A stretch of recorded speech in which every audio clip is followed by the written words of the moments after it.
The House on Mango Street, Chapter 1. We didn't always live on Mango Street.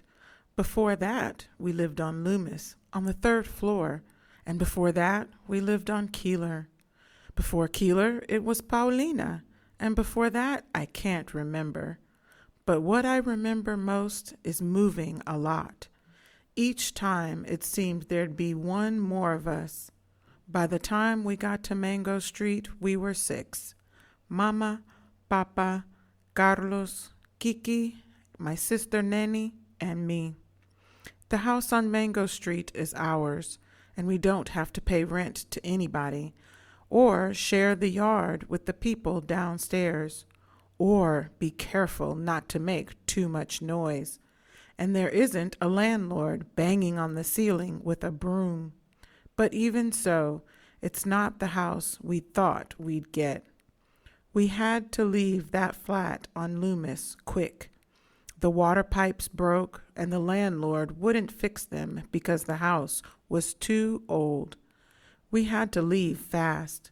We were using the washroom next door and carrying water over in empty milk gallons. That's why Mama and Papa looked for a house. And that's why we moved into the house on Mango Street, far away on the other side of town.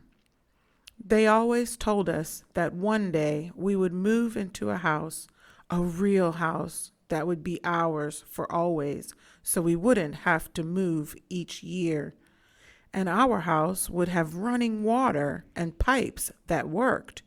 And inside it would have real stairs, not hallway stairs, but stairs inside like the houses on TV. And we'd have a basement and at least 3 washrooms, so when we took a bath, we wouldn't have to tell everybody. Our house would be white with trees around it, a great big yard and grass growing without a fence.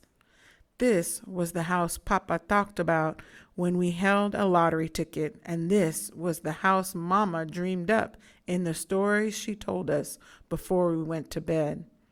But the house on Mango Street is not the way they told it at all.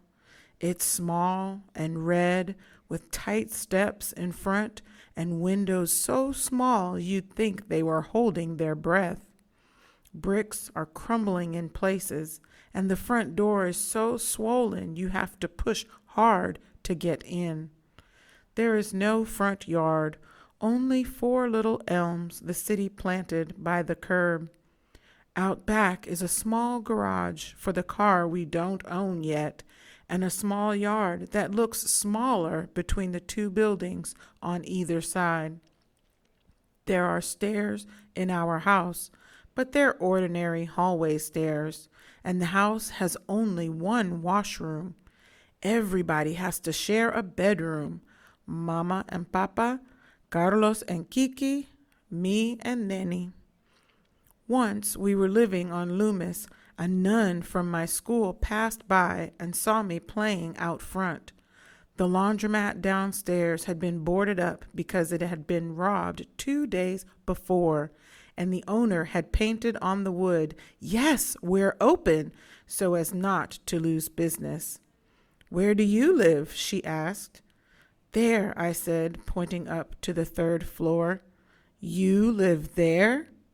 There. I had to look to where she pointed. The 3rd floor, the paint peeling, wooden bars Papa had nailed on the windows so we wouldn't fall out. "You live there?" The way she said it made me feel like nothing. There. I lived there. I nodded. I knew then I had to have a house, a real house, one I could point to. But this isn't it. The house on Mango Street isn't it.